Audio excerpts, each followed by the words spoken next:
ஒரு தகவல் இன்று தீமின் மூலமாக இந்த நாளிலேயும் கர்த்தருடைய வார்த்தையை ஒரு சிறிய தகவலாக உங்களுடன் பகிர்ந்து கொள்வதில் அதிக சந்தோஷமும் பேரானந்தமும் நான் அடைகிறேன்.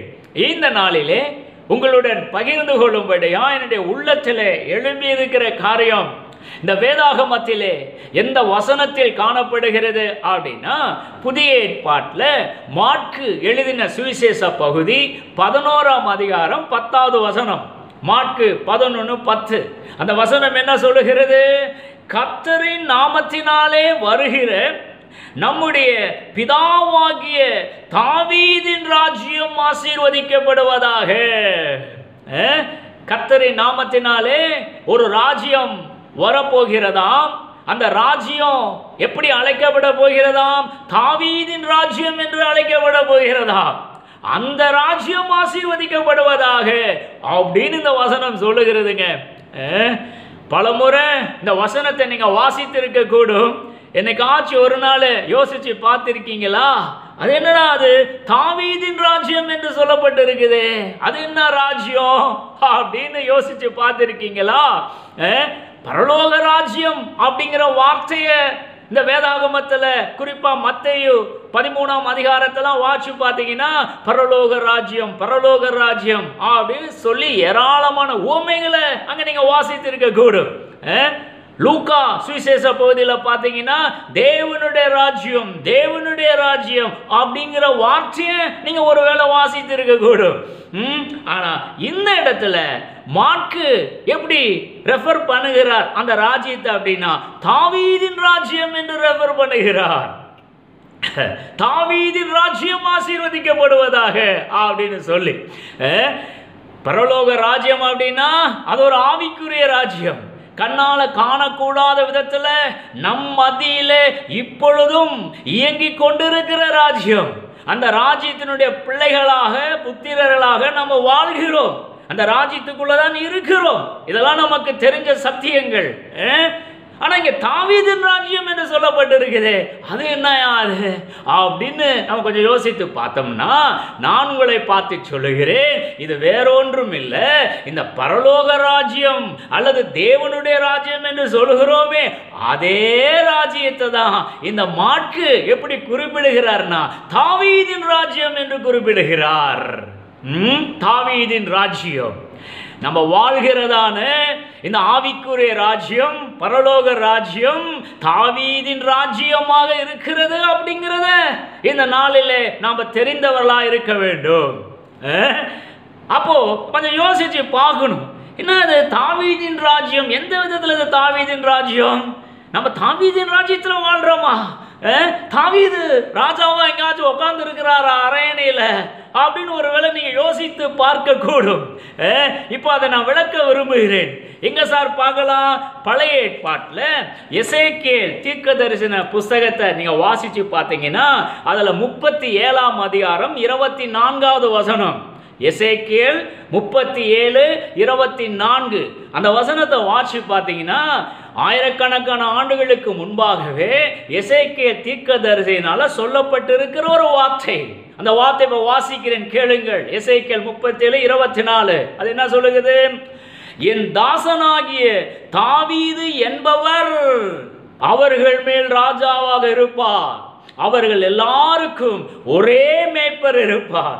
அப்பொழுது அவர்களின் நியாயங்களில் நடந்து என் கட்டளைகளை கை கொண்டு அவைகளின்படியே செய்து அப்படின்னு இந்த வசனம் அப்படியே போகிறது. இங்க கவனிக்கப்பட வேண்டிய ஒரு முக்கியமான வார்த்தை என்னவென்றால், என் தாசனாகிய தாவீது என்பவர். தாவீது என்பவர். Who is that தாவீது? யோசிச்சு பார்க்கணும். இதே வேதாகமத்தில் பழைய ஏற்பாட்டில் தாவீது போனான் வந்தான் அப்படின்னா நம்ம வார்த்தைகளை பார்க்க முடியும். ஆனால் இந்த வசனத்தில் குறிப்பாக தாவீது என்பவன் அப்படின்னு சொல்லப்படவில்லை, என் தாசனாகிய தாவீது என்பவர் என்று சொல்லப்பட்டிருக்குது. இந்த தாவீது என்பவர் அப்படின்னு நீங்க சொல்லப்பட்டிருக்கிற நபர் யாரை குறிக்கிறது? அது வேற யாரும் இல்லை, ஆண்டவராகிய இயேசு கிறிஸ்துவை குறிக்கிறதான வார்த்தை. Christ is our true David. ஆண்டவராகிய இயேசு கிறிஸ்து தான் தாவீது அப்படிங்கிறது போல குறிப்பிடுகிறதான ஒரு வார்த்தை. இது இன்னும் கொஞ்சம் பின்னால போய் நம்ம பார்த்தோம்னா, சவுல் என்ற மனிதனை ராஜாவாக சாமுவேல் அபிஷேகம் பண்ணுகிறார். ரைட். அதுக்கப்புறம் என்ன நடக்குதுன்னா, சவுலுக்கு அப்புறம் அப்படியே தாவீது வராரு, தாவீதுக்கு அப்புறம் சாலமோன் வராரு, சாலமோனுக்கு அப்புறம் ஒரு சமாச்சாரம் நடைபெறுகிறது. சாமுவேலுக்கு அப்புறம் இந்த இஸ்ரவேல் ராஜ்யம் ரெண்டாக பிரிக்கப்படுகிறது.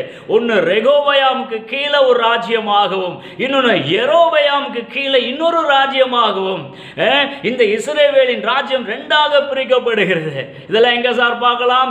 1 ராஜாக்கள் 11, 12 ஆகிய அதிகாரங்களை வாசி பார்த்தீங்கன்னா தெரியும். சாலமோன் கர்த்தருக்கு பிரியமில்லாத காரியங்களில் ஈடுபட்டதனால அந்த இஸ்ரவேல் ராஜ்யம் ரெண்டாக உடைக்கப்படுகிறது. சாலமோனுடைய குமாரன் ரெகோபயாம் கீழே யூதாவோடு இஸ்ரவேல் புத்திரரெல்லாம் சேர்ந்து ஒரு ராஜ்யமாகவும், அப்புறம் யெரொபெயாமுக்கு கீழே எப்ராயிம் மற்றும் அதை சார்ந்த இஸ்ரவேல் வம்சத்தார் எல்லாரும் ஒரு ராஜ்யமாகவும் இந்த ராஜ்யம் ரெண்டாக பிரிக்கப்படுகிறது. யெரொபெயாம் யாரு? சாலமோனுக்கு கீழே அரண்மனையில வேலை செய்த ஒரு வேலைக்காரன். ரெகோபெயாம் யாரு? சாலமோனுடைய குமாரன். இந்த ரெகோபெயாமுக்கு கீழையும் யெரொபெயாமுக்கு கீழையும் ரெண்டாக இந்த ராஜ்யம் பிரிக்கப்படுகிறது. இதை குறித்து தீர்க்க தரிசனமாக எசேக்கியேல் தீர்க்கதரிசி இதே எசேக்கியேல் 37ஆம் அதிகாரத்தில் சொல்றாரு. 16வது வசனத்தை வாட்சி பாருங்க. வாட்சி பார்த்தீங்கன்னா, இந்த 2 ராஜ்யம் பிரிக்கப்பட்டிருக்கு இல்லையா, பிரிக்கப்பட்ட 2 ராஜ்யம் ஒன்னாக சேர வேண்டும் ஐயா அப்படிங்கிற வார்த்தையை தீர்க்க தரிசனமாக எசேக்கியேல் தீர்க்கதரிசி சொல்லுகிறார். எங்க பார்க்கலாம்? எசேக்கியேல் 37 தானே வாசிச்சோம். 16வது வசனத்தை வாட்சி பாருங்க. மனுபுத்திரனே, நீ ஒரு கோலை எடுத்து அதிலே யூதாவுக்கும் அதை சேர்ந்த இஸ்ரவேல் புத்திரருக்கும் அடுத்தது என்று எழுதி, ஒரு ஸ்டாஃப், ஒரு கோலை எடுத்துக்கொள்ளு, அந்த கோலில் அதில் யூதாவுக்கும் அதை சேர்ந்த இஸ்ரவேல் புத்திரருக்கும் அடுத்தது அப்படின்னு அந்த கோலில் பேரை எழுதுங்கிறாரு. இது இந்த வார்த்தை எதை குறிப்பிடுகிறது? சாலமோனுடைய குமாரன் ரெகோபெயாமுக்கு கீழே இருந்த இஸ்ரவேல் ராஜ்யத்தை குறிப்பிடுகிறது. தொடர்ந்து வாட்சி பார்த்தீங்கன்னா, பின்பு வேறொரு கோலை எடுத்து அதிலே எப்ராயிமுக்கும் அதை சேர்ந்த இஸ்ரவேல் வம்சத்தார் அனைவருக்கும் அடுத்த யோசேப்பின் கோல் என்று எழுதி, இது யாரை குறிப்பிடுகிறது? யெரொபெயாமுக்கு கீழே பிரிந்து போன இஸ்ரவேல் ராஜ்யத்தை குறிப்பிடுகிறது. நான் சொல்ல வராரு, 2 கோலை எடுத்து, இங்க ஒரு கோல் இங்க ஒரு கோல், 2 கோலை எடுத்துக்கு, ஒன்னு யெரொபெயாம் கீழே இருக்கிற இஸ்ரவேல் ராஜ்யம், இன்னொன்னு ரெகோபெயாமுக்கு கீழே இருக்கிற இஸ்ரவேல் ராஜ்யம். இப்ப என்ன பண்ணு, இந்த 2 கோலையும் ஒன்னா வை. 17வது வசனம் எசேக்கியேல் 37:17, அவைகளை ஒரே கோலாகும்படி ஒன்றோடு இசை செய், அவைகள் உன் கையில் ஒன்றாகும். 2 கோலும் தனித்தனியா இருக்குதப்பா. ரெகோபெயாம் ராஜ்யம், யெரொபெயாம் ராஜ்யம். இப்ப 2 கோலையும் ஒன்னா ஆக்குப்பா அப்படிங்கிறாரு. அந்த நாட்களில் ஆயிரக்கணக்கான ஆண்டுகளுக்கு முன்பாக எசேக்கியேலுக்கு தீர்க்க தரிசனமாக கர்த்தர் சொன்ன வார்த்தை. அப்ப இந்த 2ம் ஒன்னா ஆயிடுச்சுன்னா அது என்ன ராஜ்யம்? அந்த ராஜ்யம் தான் தாவீதின் ராஜ்யம். இந்த தாவீதின் ராஜ்யத்துல யாரு ராஜாவா இருப்பா? அதை தான் இந்த எசேக்கியேல் 37:24 சற்று நேரத்துக்கு முன்பாக வாசித்து காண்பித்தேன். என் தாசனாகிய தாவீது என்பவர் அவர்கள் மேல் ராஜாவாக இருப்பார். தாவீது என்பவர் யார்? அவரு, அவர்தான் ஆண்டவராய் இயேசு கிறிஸ்துவானவர். அவர் கிரைஸ்ட் இஸ் ட்ரூ டேவிட். நம்முடைய ஆண்டவராய் இயேசு கிறிஸ்து தான் உண்மையான தாவீது. அந்த அர்த்தம் விளங்கத்தக்க விதத்தில் இந்த வார்த்தை இப்படியாக வருகிறது. தாவீது என்பவர் ராஜாவாக ஆளுகை செய்வார். இததான் இந்த மாற்கு 11:10 நம்ம வாசிக்கிறோம். கர்த்தரின் நாமத்தினாலே வருகிற நம்முடைய பிதாவாகிய தாவீதின் ராஜ்யம் ஆசீர்வதிக்கப்படுவதாக அப்படின்னு மாற்கு தன்னுடைய சுவிசேஷ பகுதியில் குறிப்பிடுகிறார். அப்போ இந்த வீடியோவை பார்த்து கொண்டிருக்கிற உங்களை பார்த்து நான் சொல்ல விரும்புகிற காரியம் என்ன? ஆவிக்குரிய ராஜ்யம், பரலோக ராஜ்யம், தேவனுடைய ராஜ்யம், கண்ணால காணக்கூடாத விதத்தில் இயங்கிக் கொண்டிருக்கிற ராஜ்யம் என்றெல்லாம் சொல்லுகிறோமே, அந்த ராஜ்யத்தினுடைய மறு பெயர் என்ன? தாவீதின் ராஜ்யம். தாவீதின் ராஜ்யம். சிம்பிளா சொன்னா, நாம இப்ப வாழ்கிறதே தாவீதின் ராஜ்யத்துல தான் வாழ்கிறோம். இந்த மாதிரி ஒரு ராஜ்யத்தில் நம்ம வாழ வேண்டும். நம்மளை வாழ வைக்க வேண்டும் என்பதுதான் பிதாவாகிய தேவன் தன்னிடத்திலே கொண்டிருந்த ஒரு விருப்பம். அந்த விருப்பம் இந்த நாட்களிலே நிறைவேறிக் கொண்டிருக்கிறது. இயேசு சொல்றாருல்ல ஒரு இடத்துல, தேவனுடைய ராஜ்யம், பரலோக ராஜ்யம் கைக்கெற்ற தூரத்தில் இருக்குது. நீ நினைச்சா உடனே இந்த ராஜ்யத்துக்குள்ள காலடி எடுத்து வைத்து விடலாம் சொல்லுகிறார் அல்லவா. அப்போ காலடி எடுத்து வச்சீங்கன்னா அது எந்த ராஜ்யத்துக்குள்ளதான் வரீங்க? தாவீதின் ராஜ்யத்துக்குள்ள வருகிறீர்கள். இப்போ இந்த தாவீதின் ராஜ்யத்துல யாரு ராஜா? தாவீது என்பவர். எசேக்கியேல் 37:24. தாவீது என்பவர் யார்? அவர் தான் ஆண்டவராய் இயேசு கிறிஸ்துவானவர். அவர்தான் அந்த தாவீதின் ராஜ்யத்துல ராஜாவாக இருந்து ஆளுகை செய்கிறார்.